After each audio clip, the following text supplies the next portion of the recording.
प्रभु की जय। प्रभु यीशु के नाम से आज मैं सभी को स्वागत करता हूँ। बहुत बहुत धन्यवाद हमारे साथ में जुड़ने के लिए। यही हमारी प्रार्थना है कि प्रभु का जो प्यार है, प्रभु का जो आशीष है वो आपके जीवन में बना रहे। प्यारे लोग, चाहे हम कोई भी सिचुएशन में रहे या कोई भी हालात में हैं, लेकिन एक बात को हम याद करते रहें कि प्रभु यीशु मसीह जो है वो हमसे प्यार को करता है। और प्रभु का वचन कहता है कि प्रभु ने इस पूरे संसार से इतना प्यार को किया कि उसने अपना इकलौता पुत्र प्रभु यीशु मसीह को दे दिया, ताकि जब उस पर हम विश्वास करते हैं तो हम नाश ना होंगे परंतु अनंत जीवन को पाएंगे। और ये बात से आज हम खुशी मनाते हैं, ये आश्वासन से आज हम खुशी मनाते हैं कि परमेश्वर जो है वो हमसे प्यार को करता है। चाहे जो भी कुछ हो जाए हमारे जीवन में, चाहे संसार का ये हमारा जो जीवन है अंत हो जाए संसार में, लेकिन उसके बाद जो जीवन है प्रभु यीशु मसीह में मिलता है, आनंद जीवन जो है सर्वदा के लिए वो परमेश्वर हम लोगों को देता है। और इस बात के द्वारा हम लोगों को आज आश्वासन मिले हमारे इस सिचुएशन में, इस हालात में, और खुशहाली हम मनाएं, प्रभु को धन्यवाद को दें, क्योंकि सबसे बढ़कर जो है वो प्रभु का प्यार है जो महान और सर्वशक्तिमान परमेश्वर देता है। तो चलो आज हम कुछ गीतों को गाएंगे, प्रभु की महिमा को करेंगे। आप साथ साथ में हमारे प्रभु की महिमा और स्तुति को करें और साथ साथ में परमेश्वर का जो आराधना है उसको करें। धन्यवाद। प्रभु आशीष को दें।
सिंहासन के पास आओ, कृपा मिलती है। तेरे चरणों के पास बैठो, शांति मिलती है। तेरे मंदिर में मैं आऊं, तू मिलता है। तू ही है यहोवा शालोम, प्रभु मेरी शांति।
सचमुच प्रभु आज हम तेरी महिमा और प्रशंसा को करते हैं, अपने हृदय को तेरे सामने लाकर रखते हैं। प्रभु आज यही हमारी प्रार्थना और दुआ है कि तू हमारे हृदय को जांचेगा, तू देखेगा प्रभु कि हमारे जीवन में क्या हो रहा है, क्या बीत रहा है, सब कुछ तू जानता है। प्रभु तेरी महिमा और प्रशंसा को करते हैं, तेरी आराधना और स्तुति को करते हैं, इस बात को जानते हुए कि तू हमसे प्यार को करता है, इस बात को जानते हुए प्रभु कि तू कभी नहीं छोड़ेगा और कभी नहीं त्यागेगा। प्रभु धन्यवाद तेरे उपस्थिति के लिए, धन्यवाद तेरे आश्वासनों के लिए, धन्यवाद तेरे प्यार के लिए और धन्यवाद तेरे आशीषों के लिए। Hallelujah Jesus, we praise your name. प्रभु तेरी महिमा और आराधना को करते हैं। We worship your name, O God, and we give you praise and glory that you deserve.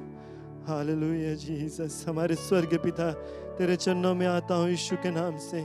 प्रभु जी आज हम धन्यवाद देते हैं इस समय के लिए, धन्यवाद देते हैं कि तेरा उपस्थिति जो आज हमारे बीच में है, आज हम जहाँ कहीं पर भी हैं प्रभु इस बात को हम जानते हैं कि तेरा जो उपस्थिति वो हमारे बीच में है, कि प्रभु तू आज हमारे बीच में है अपने आत्मा के द्वारा, और तू सहायता को देता है, तू आश्वासन को देता है, तू शांति को देता है, और तू प्रभु अपने प्यार है उससे हम लोगों को भरता है। प्रभु जी आज हम प्रार्थना करते हैं हर एक लोग जो आज इस ब्रॉडकास्ट को देख रहे हैं, सुन रहे हैं, उनके लिए प्रभु यही दुआ करते हैं कि तू अपना हाथ बढ़ाकर उनको छू ले। प्रभु जहाँ कहीं पर भी होंगे तू उनको छू ले आज, और अपने उपस्थिति से भर दे, अपने सामर्थ्य से भर दे, अपने शांति से भर दे। प्रभु तुझको हम धन्यवाद देते हैं क्योंकि तू यहोवा परमेश्वर है और तेरा जो हाथ है वो हमारे ऊपर बना हुआ है। प्रभु तेरा वचन सिखलाता है कि तू कभी नहीं छोड़ता और कभी नहीं त्यागता, और इस बात के लिए तुझको धन्यवाद देते हैं। प्रभु आज अगर कोई सुनने वाला बीमार है तो उनके लिए हम प्रार्थना करते हैं कि यीशु के नाम से आज तू छू ले। प्रभु हर एक जो बीमारी है वो दूर भाग जाए और पूरे तौर से चंगाई और तंदुरुस्ती आ जाए उनके शरीर में, यीशु के नाम से यही दुआ करते हैं आज हम प्रभु कि वो विजेता को पाएंगे अपने बीमारी से और तेरे नाम की महिमा और प्रशंसा होगा। प्रभु धन्यवाद इस संसार के लिए आज हम प्रार्थना करते हैं, हर एक लोग जो इस संसार में हमारे देश में है, हमारे इलाका में, प्रभु सभी के लिए आज हम प्रार्थना करते हैं। ये जो दुख के समय है, तकलीफ के समय छाया हुआ है प्रभु जी, लेकिन आज हम जानते हैं कि तू हमारे साथ में है। प्रभु किसी ने कहा कि जब दुख के बादल छाते हैं उसके बाद जो वर्षा की आशीष है वो आती है। प्रभु आज हम जानते हैं कि इसके द्वारा और इसके बाद में तेरा जो आशीष है वो हमारे जीवन में आएगा और बना रहेगा। प्रभु आज हम प्रार्थना करते हैं कि हर एक लोग जो दुखी थे वो तेरी ओर से शांति को पाए, ऐसा शांति की जो कोई भी नहीं दे सकता, ये संसार नहीं दे सकता। प्रभु ऐसा शांति जो सिर्फ तू दे सकता है, उनके जीवन में शांति आ जाए ताकि वो जाने कि वो अकेले नहीं है लेकिन तू उनके साथ साथ में है। भले हर एक चीज़ जो हमारे हाथों से बाहर लगता है प्रभु जी, लेकिन तेरे हाथों में हर एक चीज़ हमारे जीवन है, और इस आश्वासन के लिए तुझको धन्यवाद देते हैं। प्रभु आज हम प्रार्थना करते हैं हर एक लोग जो अस्पताल में काम करते हैं, जो सिक्योरिटी फोर्सेस में काम करते हैं, जो फ्रंट लाइन्स में काम करते हैं, उनके लिए प्रभु तेरा जो सहायता है उनके ऊपर बना रहे, तेरा जो प्रोटेक्शन है उनके ऊपर बना रहे। प्रभु कोई भी जो हानि उनके जीवन में नहीं आए, लेकिन इस बीमारी से तू बचा कर रखना, सामर्थ और हिम्मत को देना। प्रभु उनके परिवार के लिए हम प्रार्थना करते हैं कि उनके ऊपर भी तेरा सहायता बना रहे, और प्रभु तू उनको संभाल कर रखना, हर एक घटी कमी को पूरा करना और आशीषों से भरना। प्रभु हम प्रार्थना करते हैं हर एक लोग जो अगुवाई के जो जगह पर है, जो अगुवाई को करते हैं, उनके लिए, हमारे देश के अगुवे लोगों के लिए हम प्रार्थना करते हैं, इस पूरे संसार के अगुवे लोगों के लिए हम प्रार्थना करते हैं। प्रभु जैसे वो निर्णय बनाते अपने लोग के प्रति, तो तू सहायता को दे, तू अपने बुद्धि ज्ञान समझ को भर कि तेरे पवित्र आत्मा की अगुवाई में होकर हर एक वो निर्णय बना सके। तारी जो तेरी इच्छा है वो हमारे जीवन में, हमारे परिवार में, हमारे देश में और हमारे इस पूरे संसार में पूरी हो। और प्रभु जैसा तू चाहता है वैसा ही हो। प्रभु धन्यवाद हर एक लोगों के लिए जो इस समय प्रभु अपने जीवन में किसी को खोया है, उनके लिए आज हम प्रार्थना करते हैं। यही प्रार्थना और दुआ है हमारी प्रभु की तेरी ओर से शांति मिले, यही प्रार्थना और दुआ है हमारी प्रभु की तेरा जो प्यार है उनके जीवन में भर जाए, वो अकेलापन को तू हटाकर अपना उपस्थिति से भर दे प्रभु जी, ताकि वो जान सके कि इस दुख के समय, इस कमी के समय में भी तू उनके साथ साथ में, जैसा तेरा वचन कहता है प्रभु कि जब हम घोर अंधकार के तराइयों में से होकर गुजरते हैं प्रभु तेरे छड़ी से हिम्मत मिलती है, तेरी ओर से सहायता मिलती है, और आज इन लोगों को तू सहायता और शांति से भर दे प्रभु। इस पूरे संसार, इस देश और हम सभी लोगों को तेरे सुंदर हाथों में सौंपते हैं, और यही प्रार्थना और दुआ हमारी है कि तेरा आशीष और तेरा कृपा बना रहे। प्रभु हर एक मसीह लोग के लिए आज हम प्रार्थना करते हैं। जो हमारी इमारतें हैं प्रभु, जो बिल्डिंग्स है वो बंद है, लेकिन आज हम तुझको धन्यवाद देते हैं कि हम अभी भी कलेशिया बनकर तेरे नाम को महिमा और स्तुति को कर सकते हैं। अपने व्यक्तिगत तौर से अपने परिवार के साथ में प्रभु तेरी नाम की महिमा और प्रशंसा को कर सकते हैं। तो इस समय प्रभु हम मसीह लोगों को भी तू आश्वासन को दे कि तू हमारे साथ साथ में है, तू कभी नहीं छोड़ता है। और प्रभु तू हिम्मत और बुद्धि ज्ञान समझ से भर दे, ताकि हम अपना जो शांति जो तेरी ओर से पाते हैं वो औरों तक पहुंचा सकें, और तेरे जो प्यार है, तेरा जो सुसमाचार है औरों तक पहुंचा सकें, और बता सके परमेश्वर की यीशु के नाम से राहत मिलती है और यीशु के नाम से चंगाई और सामर्थ को मिलता है। प्रभु जैसे सभा में आज हम आगे को जाएंगे, इस सभा को तेरे सुंदर हाथों में सौंपते हैं। यही दुआ करते हैं कि तेरा पवित्र आत्मा का अगुवाई रहे। प्रभु जैसे तेरा सेवक आएगा प्रचार करने के लिए, तेरे वचन को बांटने के लिए, हम यही प्रार्थना करते हैं कि जो वचन आज हमारे बीच में आएगा प्रभु, वो सामर्थ्य से भरा हुआ पवित्र आत्मा की अगुवाई के द्वारा हम तक पहुंचेगा, और हमारा दिल जो वो तैयार है तेरे वचन सुनने के लिए, ताकि तेरे वचन सुनकर हम तुझको करीबी से जाने प्रभु, तेरे करीब को आए और तेरे प्यार और तेरे उपस्थिति को महसूस को कर सके। हर एक सुनने वालों पर तेरा आशीष रहे, और प्रभु इस सभा पर तेरा आशीष रहे। इस प्रार्थना को मुक्तिदाता यीशु के नाम से मानते हैं, आमीन आमीन। Hallelujah Jesus, we praise your name. प्रभु की जय। एक बार फिर से मैं सभी को धन्यवाद देना चाहता हूँ हमारे साथ में जुड़ने के लिए। प्रभु का आशीष आप तक पहुँचते रहे। समय आया है कि हम जो वचन है उसको सुनेंगे, और आज हमारे बीच में हमारे कलेशिया के मुख्य पादरी एक बार फिर से है, पादरी फिलिप माधवन, और वो आता है आज का जो वचन है उसको प्रचार करने के लिए। धन्यवाद। मसीह की जय। हम सबको स्वागत करते हैं इस खास सभा में। आज ये सुंदर दिन परमेश्वर को धन्यवाद देते हैं, और धन्यवाद देते हैं कि आज हमारे साथ में आप हैं। हम एक बिल्डिंग के अंदर में नहीं हैं, लेकिन हम अपने अपने घर पे में प्रभु यीशु मसीह की तरफ देख सकते हैं। विश्वास करते हैं कि यीशु मसीह हमारे साथ में है, और उसकी महिमा, उसकी प्रशंसा हम सब मिलकर करेंगे। आज मैं जो उपदेश देने जा रहा हूँ वो कोविड-19 जो है उसके विषय उससे सम्मिलित नहीं है। शायद बहुत लोग आशा करते होंगे कि मैं उसी के विषय में बातचीत करूँगा, लेकिन उसके विषय में नहीं बातचीत करूँगा। उसके विषय में सिर्फ इतना कहना चाहता हूँ कि हम अपने आँखों को यीशु की तरफ रखें, कोविड-19 की तरफ नहीं। हम अपने विश्वास को प्रभु यीशु पर से रखें, क्योंकि कोई भी चीज़ यीशु के हाथों से बाहर नहीं है, वो सब कुछ संभाल कर रखा है। और दूसरी चीज़ मैं बताना चाहता हूँ कि जो स्वास्थ्य संस्था की तरफ से हमें बताया गया करने के लिए हेल्थ इंस्ट्रक्शंस जो हमें मिला है, उसको पूरी तरह से हम काम में लाएं, आज्ञा का पालन करें जो कुछ बताया गया है, और हम जानते हैं कि हम बिल्कुल स्वतंत्र रहेंगे। आज जिस विषय में बातचीत करना चाहता हूँ वो है पतरस के विषय में। मैं इसलिए चुना हूँ क्योंकि अभी थोड़े ही दिन पहले ईस्टर के समय प्रभु यीशु मसीह का गिरफ्तार करना, क्रूस पर चढ़ाना, उसमें पतरस का एक खास हाथ था। कुछ एक ऐसा काम किया जिसके द्वारा हम लोग कुछ शिक्षा को प्राप्त कर सकते हैं, और इसीलिए मैं उसके जीवन को लेकर कुछ ऐसे बातें करना चाहता हूँ जो हमारे लिए, हम मसीह विश्वासियों के लिए लाभदायक रहेगा। मेरा पढ़ने का भाग है मत्ती रचित सुसमाचार से 26वां अध्याय और 69 से लेकर 75 तक। Matthew chapter 26 reading from verse 69 to 75। और पतरस बाहर आंगन में बैठा हुआ था कि एक लौंडी ने उसके पास आकर कहा, तू भी यीशु गलीली के साथ था। उसने सबके सामने यह कहकर इनकार किया और कहा, मैं नहीं जानता तू क्या कह रही है। जब वो बाहर डेवड़ी में चला गया तो दूसरी ने उसे देखकर उनसे जो वहाँ पर थे कहा, ये भी तो यीशु नासरी के साथ था। उसने शपथ खाकर फिर इनकार किया कि मैं उस मनुष्य को नहीं जानता। थोड़ी देर बाद जो वहाँ पर खड़े थे उन्होंने पतरस के पास आकर जाकर उससे कहा, सचमुच तू भी उनमें से एक है, क्योंकि तेरी बोली तेरा भेद खोल देती है। तब वो अधिकार देने और शपथ खाने लगा कि मैं उस मनुष्य को नहीं जानता, और तुरंत मुर्ग ने बांग दी।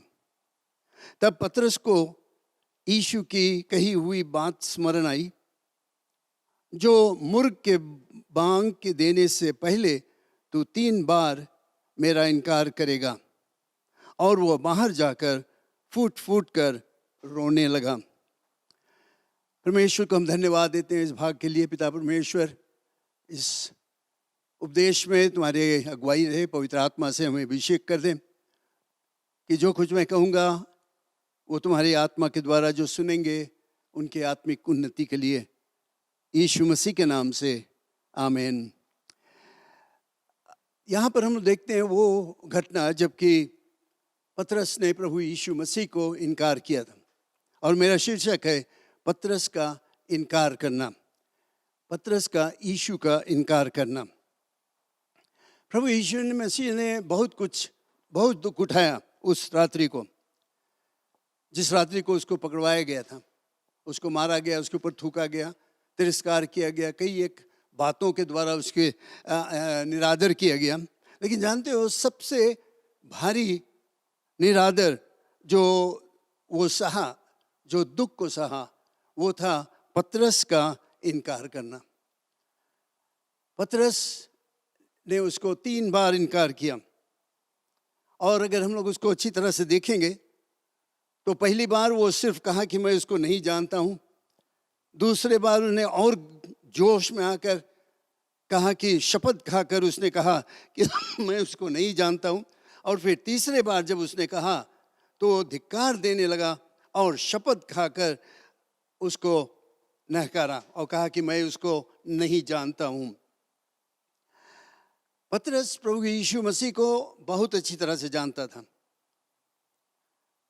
फिर भी उसने उसको इनकार किया। अगर हम लोग उसके विषय में देखेंगे, पतरस प्रभु यीशु मसीह के साथ में शुरुआत से था, फिर भी उसने यीशु का इनकार किया। अगर हम लोग देखते हैं बाइबल में, तो जब प्रभु यीशु मसीह अपना कार्य शुरू किया इस पृथ्वी पर, पतरस वहाँ पर उसके साथ में था। पतरस के सांस जब बीमार थी तो यीशु मसीह वहाँ पर उसके चंगाई किया और पतरस वहाँ पर रहा, उसने देखा, अनुभव किया। फिर उसके बाद हम देखते हैं कि जब यीशु मसीह नाव पर आ रहा था तूफान में, तो पतरस जब देखा उससे, वो कहा कि हाँ, अगर यीशु मसीह तुम हो तो मुझे भी बताओ कि मैं पानी पर चल कर आऊँ। और हम देखते हैं कि पतरस भी पानी पर चल कर गया, उसने ये भी अनुभव किया। फिर हम लोग देखते हैं जब वो पहाड़ पर जब उसका रूप अंतर हुआ और वहाँ पर इलाइजा और मोसेस यीशु के साथ में बातचीत कर रहे थे, पतरस वहाँ पर था। तो पतरस ने ये सब कुछ अनुभव करते हुए भी यीशु का इनकार किया। क्या हुआ? क्यों उसने उसका इनकार किया? क्या ताकत था उसमें काम किया जो इतना कायर काम उसने किया कि यीशु का नकारा? हो सकता है कि ऐसे ताकत जो है, आत्मिक ताकत, शैतानी ताकत हमारे ऊपर भी आज लागू हो सकता है, क्योंकि हम लोग देखें पतरस सब कुछ जानते हुए उसने यीशु का इनकार किया। कौन ऐसा कायर काम था, कायर ताकत उसके ऊपर था? हम लोग देखें यहाँ पर पतरस के विषय में किस तरह से उसने यीशु मसीह का इनकार किया। यहाँ से हम लोग कुछ अच्छे सबक को सीख सकते हैं पतरस के जीवन में से। पतरस का यीशु मसीह का इनकार करना एक बहुत ही खास भाग है उसके जीवन का, और वो हमारे लिए लिखा है कि हम लोग उससे कुछ शिक्षा को प्राप्त कर सकते हैं। पतरस का जो अनुभव था वो हमें मदद कर सकता है कि हम इस तरह का गलती नहीं करें। तो हम देखें 2-4 चीज़ जो पतरस को इस मार्ग में ले गया। पहला चीज मैं देखता हूं कि पतरस इस मार्ग में गया घमंड के कारण। नीति वचन में हम लोग पढ़ते हैं, विनाश से पहले गर्व और ठोकर खाने से पहले घमंड होता है। पहला चीज हम लोग देखते हैं कि पतरस का घमंड। जब उसे यीशु मसीह ने कहा और बाकी लोगों ने कहा कि तुम मुझे नकारोगे, यीशु मसीह ने बड़ा घमंड से कहा कि मैं तुम्हें कभी नहीं नकारूंगा, कभी नहीं इनकार करूंगा। सब लोग इनकार कर देंगे लेकिन मैं तुम्हें नहीं इनकार करूंगा। ये पतरस का दावा था और ये एक बहुत ही घमंडी व्यक्ति का शब्द था। और यहाँ पर हम लोग क्या देखते हैं, ये पहला कदम था जबकि वो नीचे की तरफ जाने लगा, नीचे की तरफ यानी यीशु के इनकार करने की तरफ जाने लगा। हो सकता है कि ऐसा हमारे जीवन में हो सकता है, हम आत्मविश्वासी हो जाए, अति आत्मविश्वासी हो जाए, यानी अपने आप पर विश्वास करें कि हाँ मैं बहुत ताकतवर हूँ, मैं बुद्धिमान हूँ, मैं धनवान हूँ, मैं ये हूँ, मैं वो हूँ और इस कारण से मैं यीशु के विरोध में कभी नहीं जाऊँगा। लेकिन हम लोग देखते हैं पतरस के हालात क्या हुआ। लेकिन पतरस के विषय में अगर हम लोग पढ़ते हैं तो उसके जो अंतिम दिनों में वो प्रचार करता था, जगह जगह प्रचार करता था। वो कुछ खास शब्दें कहा जो हमारे लिए फ़ायदा के हैं। पहला पतरस 5वां अध्याय में हम लोग पढ़ते हैं, वो कहता है, हे नवयुवकों, तुम भी प्राचीनों के अधीन रहो, वरन तुम सब के सब एक दूसरे की सेवा के लिए दीनता से कमर बांधे रहो, क्योंकि परमेश्वर अभिमानियों का सामना करता है परंतु दीनों पर अनुग्रह करता है। इसलिए परमेश्वर के बलवंत हाथ के नीचे दीनता से रहो, जिससे वह तुम्हें उचित समय पर बढ़ाएगा। तो पतरस अपने अनुभव से हमें शिक्षा देता है कि हम अपने आप को दीन बनाएं।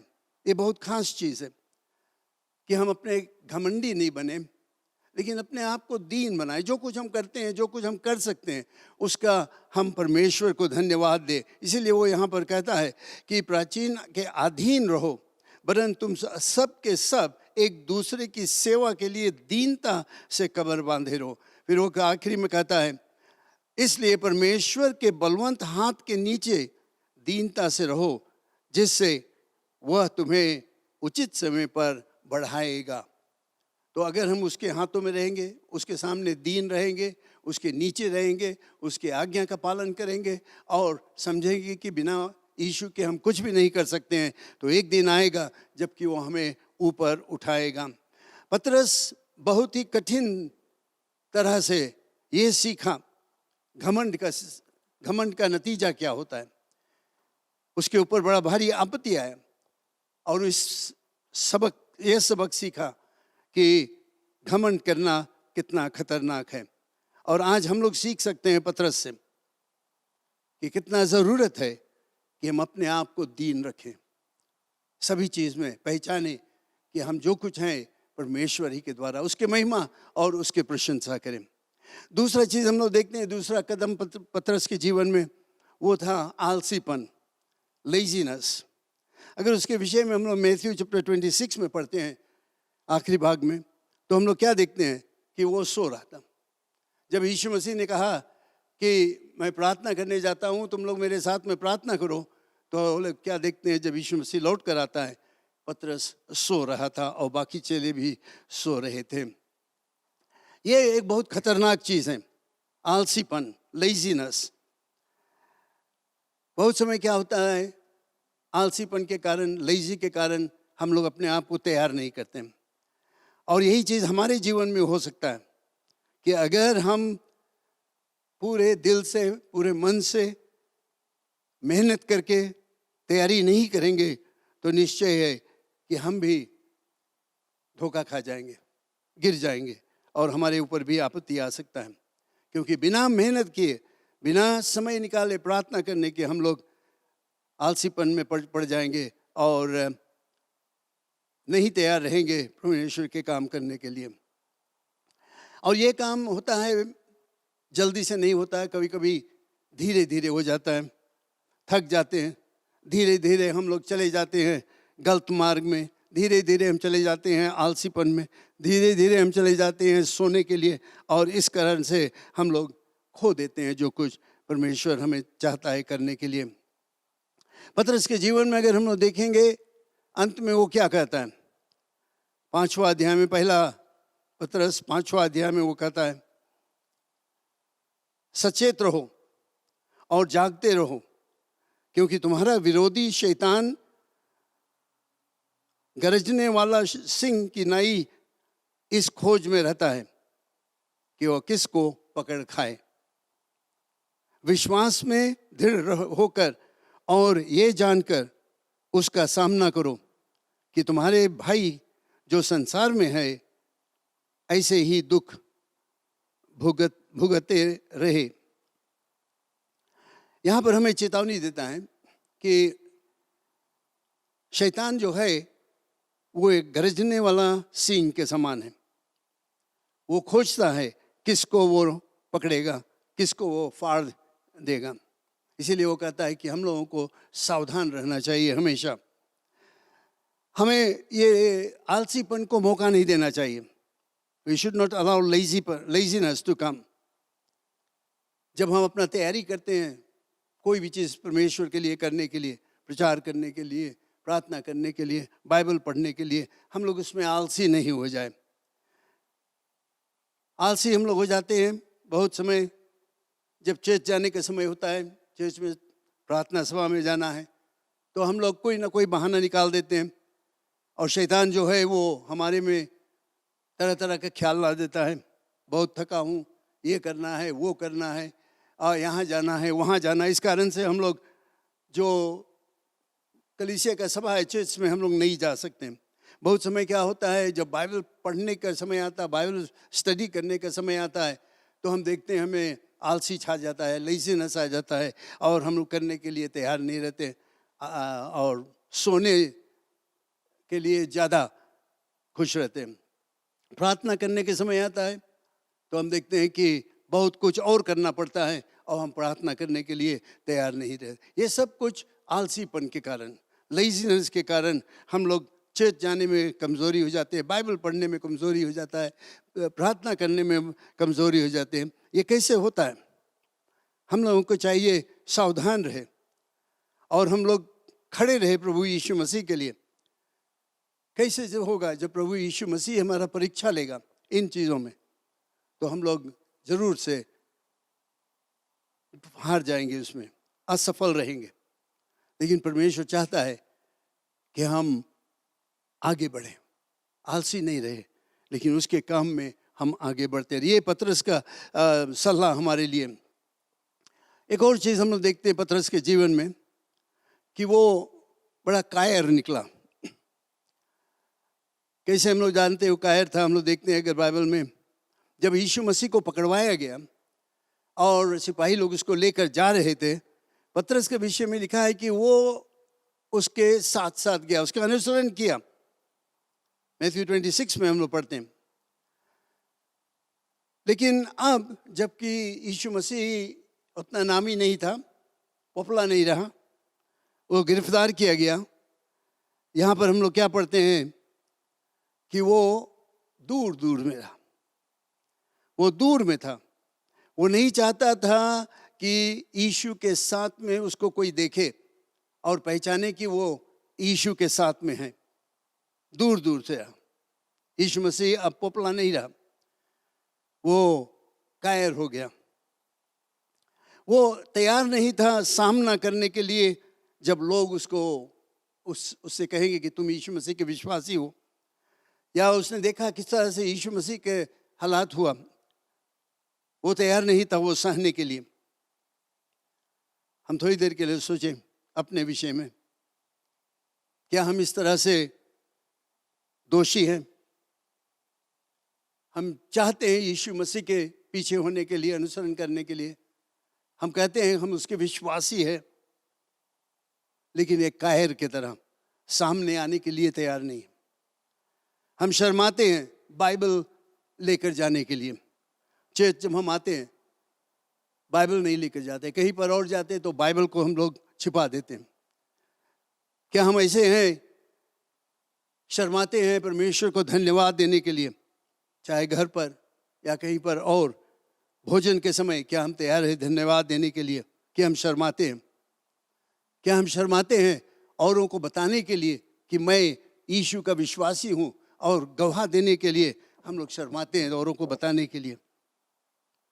दूर रहना चाहते हैं, कहते हैं कि हाँ हम यीशु के विश्वासी है, मैं क्रिश्चियन हूँ, लेकिन उसके विषय में बातचीत करने के लिए, सामने निकलने के लिए, गवाह देने के लिए हम तैयार नहीं रहते। जब हम रेस्टोरेंट्स वगैरह में जाते हैं भोजन करने के लिए, क्या हम तैयार हैं वहाँ पर अपने सर झुकाकर प्रार्थना करने के लिए, परमेश्वर को धन्यवाद देने के लिए? ये सब चीज़ में हम लोग देखते हैं कि हम भले ही यीशु के विश्वासी है, लेकिन हम उससे दूर होना चाहते हैं, उससे नहीं जनाना चाहते सबको कि मैं एक क्रिश्चियन हूँ। इसके विषय में पतरस क्या कहता है? पतरस पहला पतरस 4 अध्याय 6वां पद में वो लिखा है, वो कहता है, पर यदि मसीह होने के कारण दुख पाए तो लज्जित ना हो, पर इस बात के लिए परमेश्वर की महिमा करें। फिर से मैं पढ़ता हूं, पर यदि मसीही होने के कारण दुख पाए तो लज्जित ना हो, पर इस बात के लिए परमेश्वर की महिमा करें। पतरस अपने अनुभव से जो कुछ उसने किया था, जिसमें वो असफल था, जिसमें उसने यीशु से दूर हो गया था, दूर दूर जाता था, यीशु को नकार दिया, वो सब अनुभव करके वो हमसे कहता है कि मसीह होने के कारण अगर तुम्हारे ऊपर दुख आए तो लज्जित ना हो, शर्माओ नहीं, डरो नहीं। लेकिन वो क्या कहता है? पर इस बात के लिए परमेश्वर की महिमा करो। अगर तुम्हारे कोई निंदा करे यीशु मसीह के लिए तो परमेश्वर को धन्यवाद दो। धन्यवाद परमेश्वर कि मैं तुम्हारे साथ में दुख उठाने के लिए तैयार हूं। लेकिन हम कायर नहीं बने, यीशु से दूर नहीं रहे। जब समय आए बताने के लिए कि मैं मसीह विश्वासी हूं तो हम कायर नहीं बने। चाहे अपने घर पर, अपने पड़ोसी में, नौकरी के साथ में, स्कूल की जगह पर, चाहे कोई भी जगह पर अगर समय आए बताने के लिए, कोई तुमसे कहे तुम भी तो यीशु के विश्वासी हो, तुम चेत जाते हो, क्या कहोगे तुम? क्या तुम शर्मा जाओगे और डर जाओगे? और मैं आशा करता हूं कि हम लोग सब हिम्मत बांध कर कहें, हाँ मैं मसीह विश्वासी हूं। जानते हो पतरस के विषय में अगर हम देखेंगे वो क्यों वो इस हालात में गया, क्योंकि मैं देखता हूं उसके जीवन में उस समय वो संसारिक लोगों के साथ में मेल मिलाप करने लगा। जो अविश्वासी थे उनके साथ में वो मेल मिलाप करने लगा। अगर हम लोग बाइबल में पढ़ेंगे तो हम लोग देखते हैं कि वो जाकर वो जो हाई प्रीस्ट और सोल्जर्स लोग था वहाँ पर और बाकी जो लोग थे उनके साथ में बैठकर आग में वहाँ पर आग ताप रहा था। अविश्वासियों के साथ में उसने संगत को किया। उनके साथ में जो हाई प्रीस्ट लोग थे, जो विश्वासी नहीं थे, उनके साथ में वो मेल मिलाप किया। शर्माता था प्रभु यीशु मसीह के कहनाले के लिए कि ये मसीह विश्वासी है। लेकिन वो जो अविश्वासी लोग थे, जो यीशु पर नहीं विश्वास करते, उनके साथ में वो मेल मिलाप करने लगा। उनके साथ में जो आश्वासन उन्होंने दिया, जो सहारा दिया, उनके साथ में वो स्वीकार कर लिया, उनके साथ में मेल मिलाप किया। जो कुछ वे लोग कर रहे थे ये भी करने लगा। लेकिन जानते हो तुम आग से नहीं खेल सकते हो, क्योंकि आग से खेलोगे तो जरूर तुम जल जाओगे। यहाँ पर पतरस बहुत खतरनाक चीज किया जब उसने ये अविश्वासियों के साथ में मेल मिलाप किया। उनसे सहारा लिया कि उसको कुछ सहायता मिले, गर्मी मिले, कोई मदद मिले। लेकिन वो गलत था, क्योंकि जैसे मैंने बताया कि अगर हम आग से खेलेंगे तो निश्चय है कि हम जल जाएंगे। हम लोग संसार के चीज़ों से, संसारिक कार्य से हम लोग खेल नहीं सकते, उनके साथ में हम लोग खेल दिलगी नहीं कर सकते, उनसे साथ में हम मिलाप नहीं कर सकते, क्योंकि पतरस ने अनुभव किया कि ये करने से वो सिर्फ नीचे की तरफ गया। जो कुछ मैं बताया इसमें वो लोग हम लोग देखते हैं उसके आत्मिक जीवन में वो गिरते गया गिरते गया गिरते गया, और यहाँ तक हो गया कि उसको सहज लगा कि वो जाकर अविश्वासियों के साथ में संगत करें। जानते हो, हर एक मसीह का यही मार्ग है। कोई एक मसीह जो प्रभु यीशु मसीह से दूर हो जाता है, जो उसको नकारने लगता है, जो उसको इनकार करता है, जो उससे दूर होने लगता है, तो हम लोग क्या देखते हैं, वो बहुत जल्दी से अविश्वासियों का संगत करता है और शैतान के कब्जा में पड़ जाता है। पतरस इसके विषय में क्या कहता है? उसने हमने ये उत्साह किया कि परदेशी बनो, जो शारीरिक लालसाएं हैं उससे दूर रहो, उसको छोड़ दो, उसके साथ में नहीं रहो, शारीरिक लालसाओं को दूर कर दो। दूसरा पतरस 3 अध्याय में हम लोग पढ़ते हैं, पतरस कहता है, पतरस ये सब अनुभव करके तब कहता है, पर उसकी प्रतिज्ञा के अनुसार हम एक नए आकाश और नई पृथ्वी की आस देखते हैं, जिनमें धार्मिकता वास करती है। इसलिए हे प्रियो, जबकि तुम इन बातों की आस देखते हो, तो यत्न करो कि तुम शांति से उसके सामने निष्कलंक और निर्दोष ठहरो। निष्कलंक और निर्दोष ठहरो उसके सामने, संसार से दूर होकर, जिसमें कि कोई हमें उंगली नहीं दिखा सके कि ये मसीह विश्वासी है, देखो इसके हालचाल, इसके चाल चलन किस तरह के। निष्कलंक रहे, निर्दोष रहे, उस दिन तक हम तैयार रहे जब यीशु मसीह फिर से लौट कर आएगा। उससे मिलने के लिए हमारा जीवन बिल्कुल साफ रहे। जब पतरस ने दूसरा पत्री को लिखा तो उसने कुछ चेतावनी को हमें दिया, और वो कहता है, इसको हम लोग आज मैं यही बताना चाहता हूं कि इससे हम लोग सावधान रहे कि हम लोग इसमें अपने आप हम लोग नहीं गिर जाए, हम लोग जागते रहें, निष्कलंक निर्दोष रहे, देखते रहो, उसमें हम लोग यत्न करो कि तुम शांति से उसके सामने निष्कलंक और निर्दोष रहो। दूसरा चीज वो कहता है कि उसके अनुग्रह में, उसके ज्ञान में, यीशु मसीह के ज्ञान में हम आगे बढ़ते जाएं। हाँ, मैं पढ़ता हूँ इसमें 17वां और 18वां पद में, दूसरा पतरस 3 अध्याय 17वां पद और 18वां पद। इसलिए हे प्रियो, तुम लोग पहले ही से इन बातों की जानकार में चौकस रहो, ताकि अधर्मियों के भ्रम से फंसकर अपनी स्थिरता को हाथ से नहीं खो दो, पर हमारे प्रभु और उद्धारकर्ता यीशु मसीह के अनुग्रह और पहचान में बढ़ते जाओ। उसी की महिमा अब भी हो और युगान युग होती रहे, आमीन।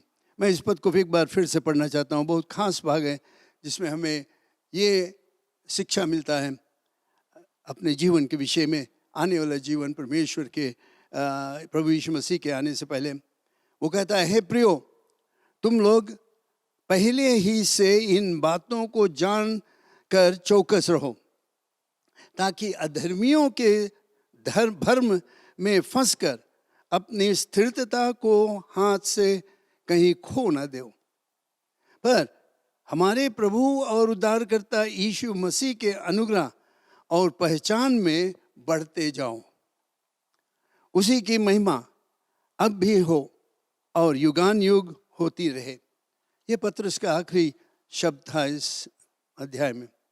पतरस जिसने सब कुछ अनुभव किया, सब कुछ अनुभव करके भी वो फिसल गया, और उस यहाँ पर बताता है क्यों हुआ ये सब। और हमारा यही प्रार्थना रहेगा कि हम पतरस के जो सलाह है उसको जानेंगे और उसके मुताबिक काम करेंगे। ये जो कुछ हमने यहाँ पर देखा है, ये एक ऐसा व्यक्ति की तरफ से आता है जो अनुभव किया है, ये एक्सपीरियंस एवरीथिंग, सब कुछ अनुभव किया, क्योंकि उसने ये अनुभव किया कि कितना सहज है प्रभु यीशु मसीह से दूर हो जाने के लिए, गिरने के लिए। कैसे वो गिरेगा? घमंड,